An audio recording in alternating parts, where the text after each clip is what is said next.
Snow Bridge, a tiny town straight out of a Christmas postcard, was glowing under the twinkling lights of Christmas Eve. The air smelled like cinnamon rolls, frosted pine, and something magical, something that didn't happen every day. Daniel Hayes, 39, a single dad with a weathered smile and tired eyes, strolled through the snow-covered street holding the mitten-wrapped hand of his daughter Nora, age 8. She skipped beside him, humming a Christmas tune, her little pink hat bobbing with joy. "Before we continue, please tell us, where in the world are you tunning in form? We love seeing how far our stories travel. We love you to subscribe our channel for more interesting single dad stories." Daniel's life had become simple. Work, school runs, late-night mac and cheese, bedtime stories. And although he'd never admit it, loneliness clung to him like cold winter air.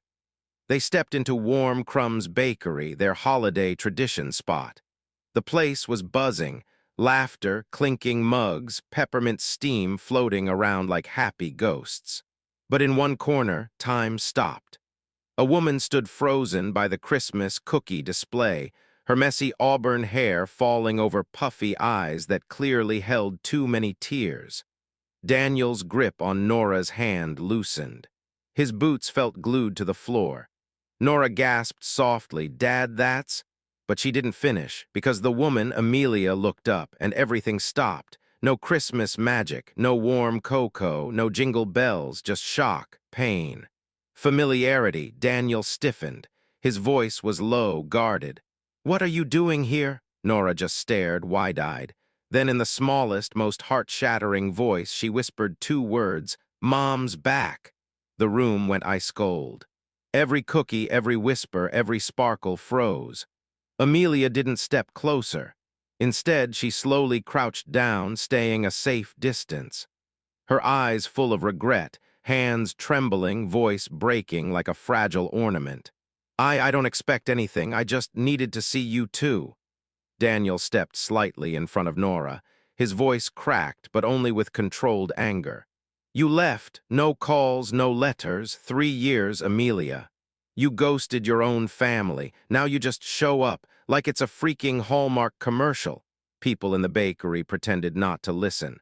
But their eyes said otherwise. Amelia swallowed, fighting tears.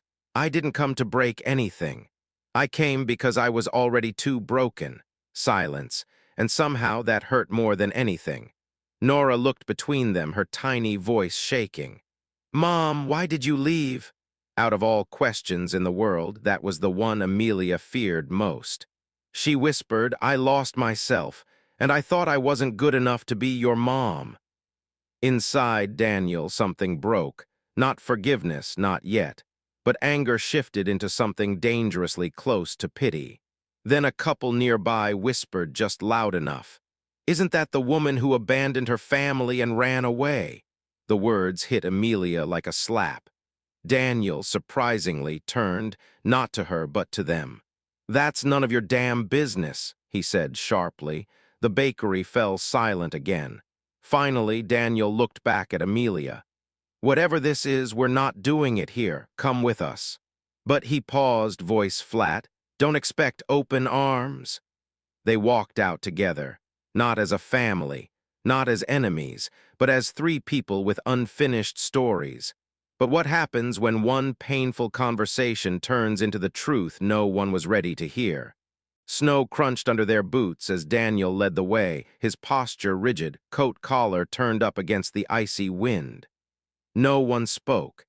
It wasn't the silent kind of comfortable. It was the heavy, suffocating, "dang, I should have stayed home" kind of silent.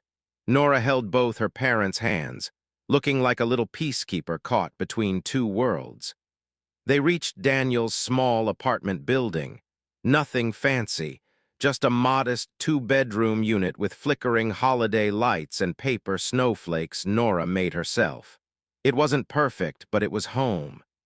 Inside, Christmas warmth filled the room. A little tree with handmade ornaments, the scent of hot cocoa lingering in the air, faint jazz Christmas music playing on the old speaker. It felt safe, unlike the storm of emotions swirling between the three. As soon as they stepped in, Nora dashed into her room and returned holding a tiny box, wrinkled red gift paper, tied with a crooked ribbon. She looked at Amelia with those soft, hopeful eyes. "I made this 3 Christmases ago," she whispered. "I made 2, one for Daddy, one for you, just in case you came back." Just in case, dang. That little phrase shattered every wall in the room. Amelia took the box like it was made of glass. Her voice cracked. You saved this for me?" Nora nodded. "I didn't give up on you. Daddy said sometimes people get lost, and they need time to find their way home." Daniel looked down, jaw clenched, hands buried deep in his pockets. His eyes didn't meet Amelia's. Amelia sank into the old armchair, hugging the box to her chest like it was air, like she needed it to breathe. Her eyes were filled with tears she was no longer trying to hide. Daniel walked to the kitchen. The sound of pots and pans clanking was his emotional armor. He reheated leftover chicken soup, grabbed slices of fresh bread, and set the table without a word. The 3 of them sat around the little kitchen table, lit by nothing but soft Christmas lights and years of unspoken words. Nora, being a kid and totally not understanding the emotional weight of life's drama, happily slurped her soup and giggled randomly, trying to make the grown-ups smile. Daniel's voice finally broke the tension. "So," he said, staring at Amelia, "you say you didn't plan this reunion, yet here you are." Amelia took a deep, shaky breath. "I moved back to Snowbridge 2 months ago. I didn't mean to run into you like this. I just wanted to know you two were okay, that's all." Daniel's jaw tightened. "But you didn't call, not once." She didn't try to defend herself. Her voice was soft, raw. "Because I was afraid you'd say I don't deserve to hear her voice." Silence. A painful one. After dinner, Nora fell asleep on the couch, worn out from emotion she couldn't fully understand. Daniel covered her with a blanket, lingering for a moment, protective and gentle. Then he sat across from Amelia again, separated only by the dim glow of Christmas lights. Amelia's voice cracked through the silence. "Daniel, do you know how close I was to giving up entirely, truly giving up?" Daniel didn't respond. He kept his eyes on the window, but his breathing changed. "I wasn't just sad," she continued. "I was drowning mentally. Emotionally, I felt like I'd broken our family beyond repair and that I didn't deserve to be a mother." Daniel finally turned to her. His voice was low, soft yet sharp. "You still left, Amelia. You chose to walk away. You let your pain win." Amelia nodded fiercely, tears falling freely. "Yes, I broke, I ran, and I regret it every single day." Then she reached into her coat pocket. She pulled out something small, a tiny chipped red toy fire truck. Daniel froze. It was Nora's favorite toy when she was little. "I found this the morning after I left," Amelia whispered. "I've carried it every day since, because even when I wanted to disappear, I couldn't forget her." Daniel stared at the toy, eyes burning, like he'd just been punched by 3 years of emotions. And maybe, just maybe, that little toy held more truth than any words could. But Amelia still had one truth left, one that would turn Daniel's guarded heart completely upside down. The glow of the Christmas lights flickered softly across the old wooden floors, casting gentle shadows on the walls, a strange mix of cozy peace and emotional chaos. Nora was asleep on the couch, curled up beneath a snowflake-patterned blanket, her little hand still holding the corner of her favorite stuffed reindeer. She looked peaceful, unaware she was at the center of 2 broken hearts trying to heal. Daniel stood near the kitchen counter, arms folded, leaning back against it like he needed the support to stay steady. His face wasn't angry anymore. It wasn't even cold. It was tired. The kind of tired that came from years of holding everything together alone. Amelia sat on the edge of the sofa, holding that tiny chipped red fire truck, the memory of their daughter, their life, and their shattered past. The room was quiet, too quiet. Finally, Daniel spoke. "You kept it all this time?" She nodded, eyes glassy. "Every day, every coat, every move, every breakdown, it reminded me of her, of you. Of hope." That word, hope, hung in the air like smoke nobody could clear. Daniel ran a hand down his face, exhaling hard. "Why now, Amelia? Why after 3 long years? Why return like this?" Her voice was barely a whisper, trembling but honest. "Because I was finally strong enough to face my damage." She paused. Then, with the courage she had left, she said it. "And because I don't have a lot of time left." Daniel froze. "What?" His voice turned sharp, protective, not just as a father, but as someone who once deeply loved the woman in front of him. Amelia breathed shakily. "I was diagnosed. A congenital heart condition. It's genetic, and it's moving faster than they expected." For a moment, the world stopped moving. Daniel's breath caught in his throat. His posture shifted, not defensive anymore, but stunned. His eyes filled with something raw, something real. "Are you dying?" he asked, voice barely controlled. The silence that followed said more than any words. Amelia didn't cry this time, she just looked sorrowfully peaceful. "Without treatment." "Probably with treatment. They don't know, it's risky, complicated, I may not respond well, but I'm fighting, I'm not giving up again." Daniel's arms slowly fell to his sides. His heart pounded like a freight train. He looked at her not with blame, but with fear, terrified fear. She continued, voice soft but steady. "I don't need you to forgive me, Daniel. I don't even expect it. What I do need is a chance to give her at least one real memory with me, one where she didn't have to chase me, one where I stayed." Her words hit him harder than any anger ever did. That wasn't manipulation. That was surrender. That was truth. Daniel didn't speak. He couldn't, but his shoulders, once rigid and defensive, seemed to lower just slightly.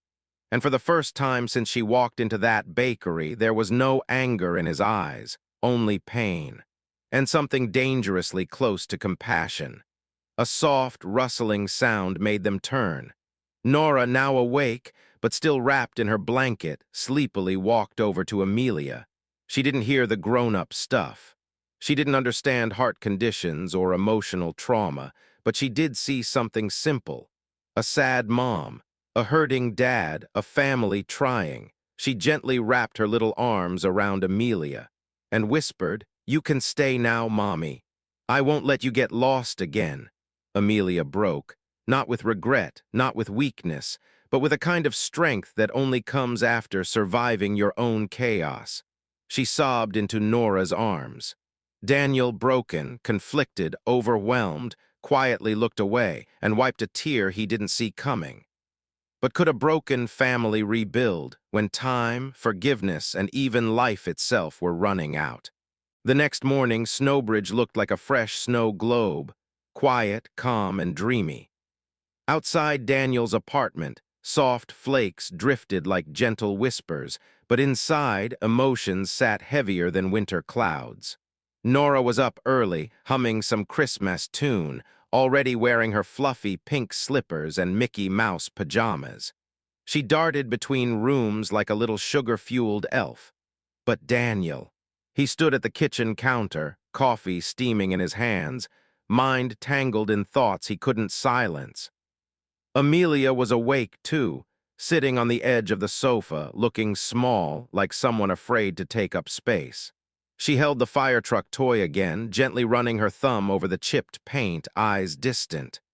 Daniel cleared his throat, feeling unusually awkward in his own home.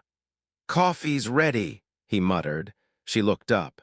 "Thanks." Her voice was soft, sincere, but careful, not wanting to cross invisible boundaries. Nora charged into the room with her usual spark. "Wanna make gingerbread men with me, Mom?"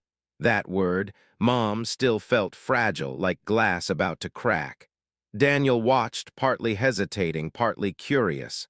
Amelia blinked, surprised, but smiled through it. "Gingerbread men, you sure you're not trying to summon a cookie army?" She joked, finally sounding a bit like the mom she once was. Nora giggled. Maybe, but they'll be the yummiest army. Daniel almost smiled, almost. And so, for the first time since she came back, Amelia wasn't a ghost in their home. She was trying, they baked. Well, sort of. Flour went everywhere. Cocoa powder exploded like some chocolate volcano. The kitchen turned into a snowy disaster, but it wasn't sad anymore. It was messy, real, alive. Daniel stood by the doorway, watching. Amelia gently helped Nora fix the broken gingerbread arm on her cookie soldier. See, she said softly, some things break, but broken doesn't mean gone. Sometimes broken things come back stronger. Dang, even Daniel felt that. But peace didn't last long. Outside, neighbors passing by paused at the window, peering in, judging, whispering, like they were watching a scandalous movie. That's her, someone muttered outside. The woman who abandoned her family. She's crawling back now, probably wants money. Poor Daniel, that man deserves better. Daniel heard it, and so did Amelia. Her shoulders instantly tensed, her hands trembled. Shame crawled back like a shadow. Daniel stepped toward the window, anger boiling. People should mind there. But Amelia touched his arm softly. Her voice was painfully calm. Daniel, they're not wrong. Not entirely. You're not a monster, he said firmly, surprising himself. You were sick, Amelia. You didn't just run, you... I ran, she cut in gently. I broke, I hurt people, real people. She looked at Nora, then at him. I hurt you? Daniel didn't argue, but something about the way she said it, honest, accepting, not defensive, shifted something. Not forgiveness, but understanding.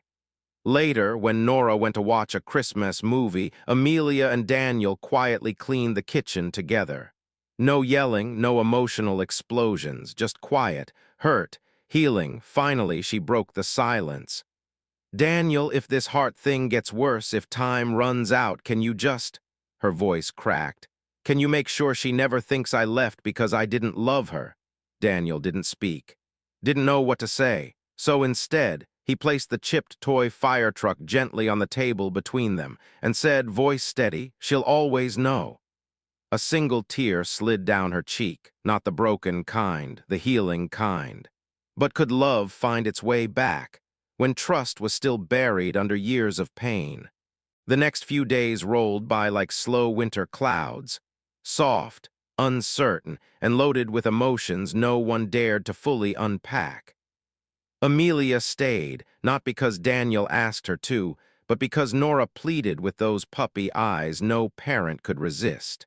And Daniel, he didn't stop her, but he didn't quite welcome her either. He was cautious, alert, always halfway between stay and don't get too close. One evening, Daniel stood by the small kitchen window, quietly fixing his old toolbox.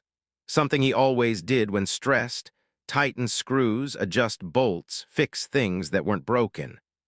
Amelia walked in, wearing an oversized sweater, holding 2 mugs of peppermint hot cocoa. You still fix things that don't need fixing? She asked softly. He smirked, but not fully. Maybe I'm just trying to keep something from falling apart. They both knew he wasn't talking about the toolbox. She handed him a mug. Some things you can't fix with tools, Daniel. His voice was low. Some things can't be fixed at all. Silence. But this one wasn't cold. It was real, painful, necessary. Later that night, Daniel stepped outside to clear snow from the front steps. Snowbridge neighbors walked by, pretending to be polite, but gossip lingering in the air like exhaust. One old man nodded at Daniel. Your ex-wife's back, huh? Daniel paused. Yeah, people make mistakes, the man said. But sometimes, he added, tapping his chest, the heart knows when to try again. Daniel let that sink in. Was it that easy? Was love about trying again, or protecting what was left? Inside, Amelia sat on the sofa by the little fireplace, helping Nora write her Christmas wish list. It wasn't fancy, just a notebook and some glitter pens. Nora scribbled something quickly and tried to hide it. What's that? Amelia asked with a smile. Nora blushed. Nothing, it's silly. Amelia gently played along. Come on, kiddo, I gave birth to you. I know when you're hiding something. Nora giggled, then reluctantly showed it. Mom's staying for Christmas and maybe forever. Amelia's breath caught. Daniel saw it too from the hallway, quietly watching. His heart squeezed in a way he wasn't ready for. Nora twirled the pen between her fingers. Daddy said sometimes moms don't leave because they don't love you. Sometimes they leave because they're hurting. Amelia's voice was soft. He said that? Nora nodded with a sleepy smile. Daddy says broken hearts don't mean broken people, just people who need time to heal. Dang, even Amelia had tears in her eyes. Daniel didn't step closer. But something in him loosened. Months of anger, or years of grief, felt like they were beginning to shift, not disappear, but move. The hours slipped into quiet night. Nora was tucked into bed, hugging both parents good night for the first time in 3 years. Amelia stood by the doorway, a soft light from the Christmas tree reflecting off tear-filled eyes. Daniel lingered nearby, uncertain, like every step he took forward had to be measured, controlled. Finally, Amelia spoke, her voice low but not weak. Daniel, you took care of her. You held it all together. You protected her when I couldn't protect myself. I don't just owe you a thank you. He looked at her unsure. She continued, I owe you my life because you saved hers. He didn't speak, couldn't speak. Instead, he gently picked up the chipped fire truck from the mantel and placed it in her hand. He didn't say a word. But his eyes didn't hold anger anymore, just something fragile, something new, something almost like hope. But could a house rebuilt with hope withstand the storm of love when it returned? Snowbridge mornings had a comforting rhythm, soft snowfall, sleepy chimneys, and neighbors grabbing coffee from the corner cafe. But inside Daniel's apartment, it wasn't just winter. It was change. Subtle, quiet, careful change. Amelia wasn't just passing through anymore. She was trying to belong. And Daniel felt it, even if he wasn't ready to admit it. That Saturday morning, Amelia was in the kitchen, hair tied up messily, struggling with pancake batter like it was some NASA-level experiment. Flour streaked across her cheek, batter splattered on her sweater. Daniel walked in, chuckling. You sure you're not building a pancake factory in here? She responded playfully, rolling her eyes. Don't judge me. The pancakes are emotionally unstable, just like us. He couldn't help but smile, real smile. Dang, it had been a while. Nora ran in, dancing in socks across the kitchen floor. Dad, Mom flipped a pancake midair and didn't burn it. That's like a mom's superpower. Amelia placed the pancake on the plate proudly. Watch out, Gordon Ramsay. There's a new chef in Snowbridge. Daniel leaned back, arms folded, quietly observing, not the mess, not the chaos, but the peace. For a flicker of a moment, it almost looked like a home again. Later, Daniel stepped outside to shovel snow from the walkway. He heard Amelia's laughter from inside, soft, genuine, relaxed. The kind that disappeared 3 years ago. The kind he used to love. He paused, leaning on the shovel, watching through the frosted window. Amelia and Nora, laughing, flipping pancakes, dancing around like two goofballs. And suddenly something inside him cracked. Not with anger, not with pain, but with longing. He whispered to himself, dang, we used to be happy like that once. Inside, Amelia noticed him hesitating at the doorway. She gently approached, not too close, not too fast. You okay? She asked softly. He nodded. Yeah, just remembering things. She didn't push, didn't pry. She simply said, sometimes memories hurt, but sometimes they heal too. He glanced at her. No walls, no attacks, just truth. She was changing. He saw it. And for once, he didn't fight it. That evening, after Nora fell asleep, Daniel sat by the fireplace, fixing a broken Christmas ornament. Amelia entered quietly, sitting across from him. You always fix stuff, she said gently. He smirked. Guess it's easier to fix things than people, she thought for a moment, then spoke carefully. People don't always need fixing, Daniel. Sometimes they just need someone to stay while they rebuild themselves. His eyes flickered. Not angry, not guarded, just thoughtful.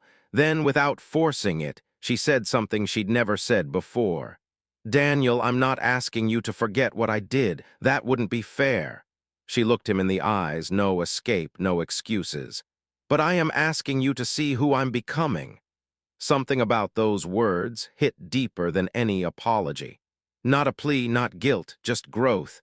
Real, raw, painful growth. Daniel didn't speak, but he set down the ornament, and for the first time, he didn't walk away. And then, just when the moment felt too fragile to touch, Nora, half asleep, wandered out, rubbing her eyes. Mom, Dad, can we all drink hot chocolate together? Normally, this moment would feel forced. But tonight, it didn't. Daniel got up and grabbed 3 mugs. Amelia grabbed the marshmallows. And for the first time since she left, they didn't feel like 3 broken people in one house. They felt like one healing family. Hot, they didn't say much. But sometimes healing doesn't start with words, it starts with staying. But healing always comes with a test, and theirs was just around the corner. Healing wasn't a straight road. It wasn't always cozy evenings and hot chocolate moments. Sometimes it punched back. Hard. A few days later, the cozy little apartment felt different, more alive, more hopeful. Almost like the walls were learning to breathe again, but trust was still tiptoeing around the edges. Daniel was making coffee early in the morning when the doorbell rang. He wiped his hands on a towel and opened the door and froze. It was Mrs. Holloway, Snowbridge's unofficial gossip queen, which meant trouble. She held a casserole dish like a peace offering, but her tone was anything but peaceful. "Well, hello, Daniel," she said in that sweet but not sweet voice. "Heard Amelia's nesting here again. My, how quickly some folks forget." Daniel's jaw tightened. "You didn't bring food, you brought rumors." She smiled like a cat. "Oh, honey, the whole town is talking.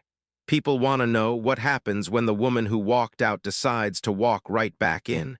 You letting her rewrite the story?" Daniel didn't answer.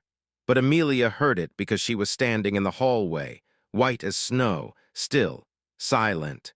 Mrs. Holloway spotted her and wasted no time twisting the knife. "Amelia," she said sharply, "you left a good man and a beautiful little girl. Now suddenly you're back baking cookies like your mother of the year. That's not redemption, sweetie, that's reputation rehab." That was it. Daniel stepped forward, voice cold, controlled, dangerous. "Enough, that's my daughter's mother you're talking about, not your problem. Not your entertainment."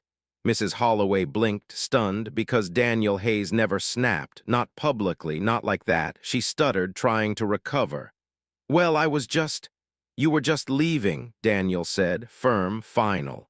She backed off, muttering, "The whole town's watching, Daniel." He shut the door, not angry, not shaken, just deeply, deeply protective. Amelia stood totally still, hands trembling. She wasn't crying, she wasn't angry, she was embarrassed. Hurt, and for the first time since returning, she looked like she might leave. "This is what I do, Daniel," she whispered. "I show up, I hurt people, I break things." She looked toward Nora's room. Even the things I love most." Daniel's voice was firm but calm. "Don't do that. Don't make yourself a villain just because you were sick and lost." She shook her head. "I still left. And you came back," he said. "Different. Fighting, that matters." Silence. A different silence this time, not pain, not tension, but truth. Later that night, after Nora fell asleep, Amelia stood by the window, watching the snow. Daniel joined her, leaning on the opposite side of the frame. She didn't look at him. "I don't think the town will ever forgive me," she whispered. Daniel looked at her, really looked at her. "They don't have to," he said softly. "I'm still working on that myself." A pause. Then he added, "But I am working on it." That sentence, simple, honest, imperfect, meant more to Amelia than any perfect apology ever could. She didn't smile, but she breathed, like someone finally coming up from underwater. Then something gentle happened. She turned toward him slowly. "So," she said in a fragile but playful voice, "does that mean you won't throw me out if I burn another batch of pancakes?" He chuckled. Not forced, not awkward, real. "I'll consider it," he said, "but the cookies, that's a total deal breaker."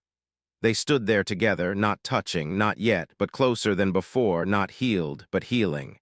And somewhere down the hallway, Nora, only half asleep, smiled. Because kids don't need explanations.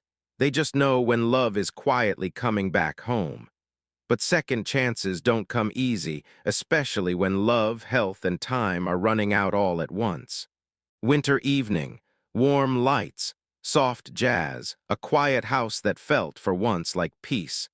Daniel was in the kitchen preparing dinner, chopping veggies with military precision, wearing that old gray hoodie Nora called his dad uniform. He could hear laughter from the living room. Real laughter. Amelia and Nora were building Lego houses, tiny, colorful little homes with too many windows and zero structural logic. The kind of home a kid believes anything is possible in. Nora stuck a crooked chimney on the top and proudly announced, "This one never breaks because it's happy." Daniel paused. That hit harder than he expected. In all the homes they had been in, only this one felt like it had a chance to stay whole. Then it happened. It was small, silent, but it changed everything. Amelia laughed at something Nora said, then suddenly stopped. Her smile faded, her hand slowly pressed to her chest, not dramatically, not like in the movies, just slowly. Almost gently. But then her breathing grew shallow, color draining from her face. Daniel's knife dropped instantly. "Amelia," she tried to brush it off with a shaky smile. "I'm fine, just a little dizzy," but her voice was slurring. Her posture unsteady, her hands trembling. This wasn't exhaustion, this wasn't nerves, this was something else, something worse. Daniel was next to her immediately, not angry, not confused, not hesitant, just one thing, terrified. Her knees buckled. He caught her just in time. Her head sank against him, barely conscious.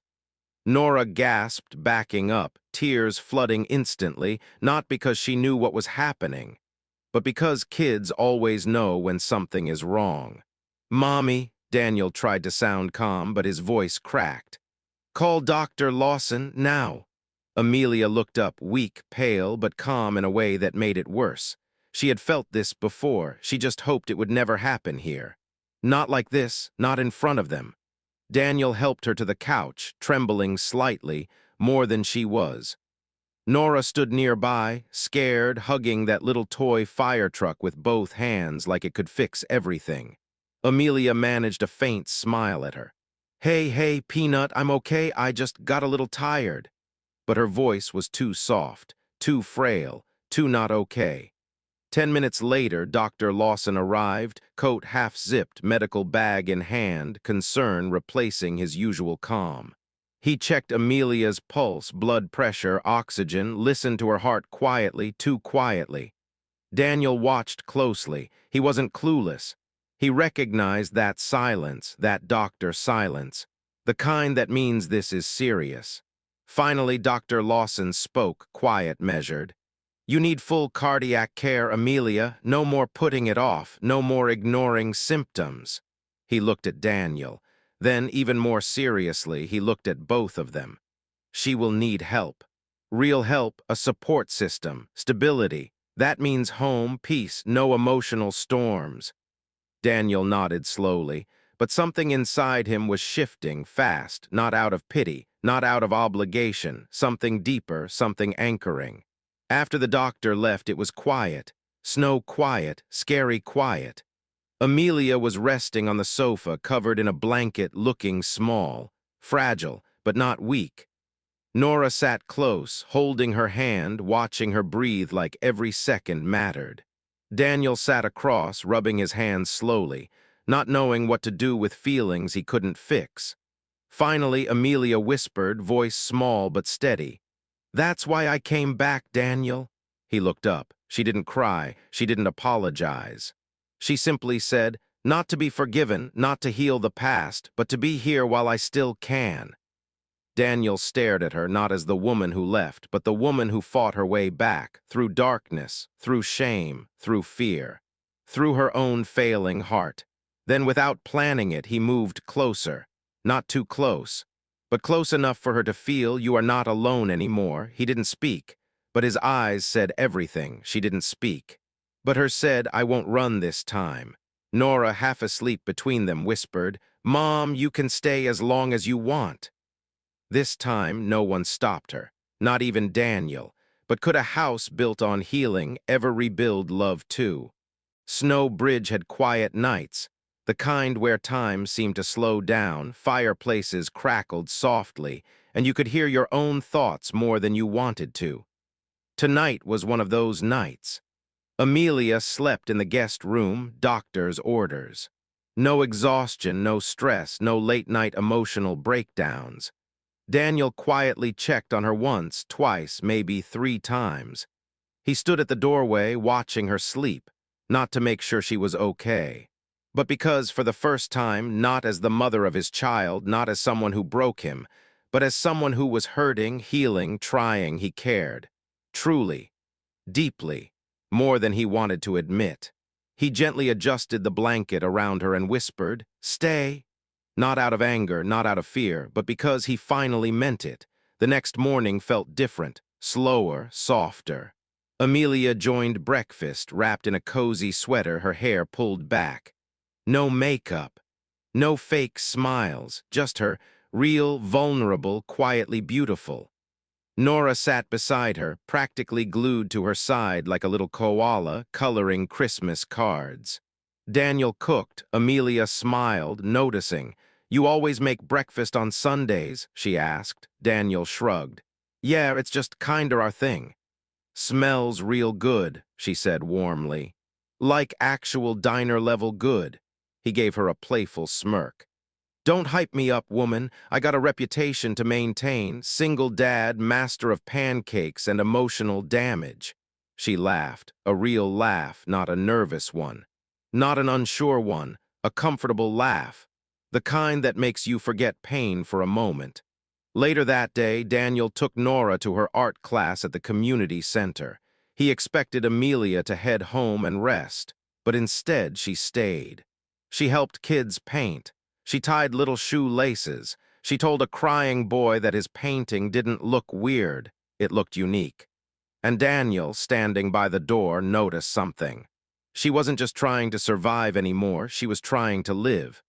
After class, as they walked home, Nora happily skipped ahead, humming. Daniel and Amelia walked slower, quiet, peaceful, but there was something new in the air between them. Not tension, not awkwardness, something warm, something safe. Finally, Amelia spoke softly. "You know, I used to think I didn't deserve happiness." Daniel glanced at her. "And now," she looked up, eyes clear, not sad. "Now I'm trying to learn that you don't have to deserve good things. Sometimes you just have to be brave enough to hold on to them."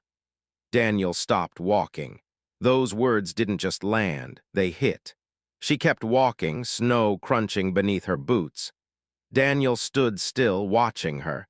Something inside him finally shifted, not because of pity, not because of fear, but because her strength was beautiful.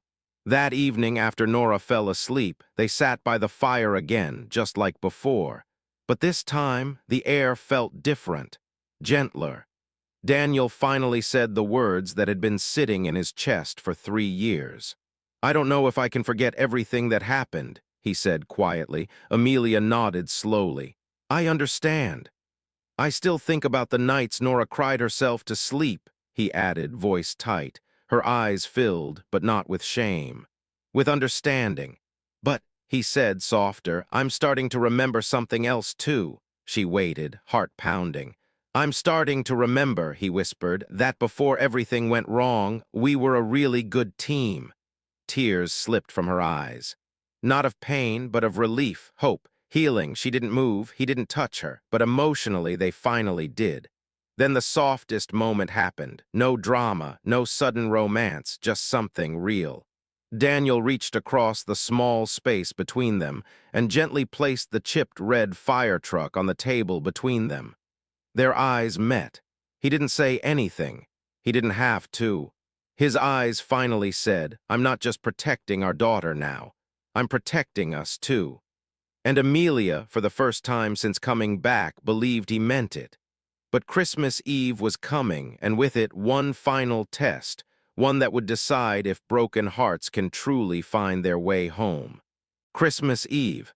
Exactly 1 year since the day fate dragged 3 broken hearts into the same bakery, and everything began to change.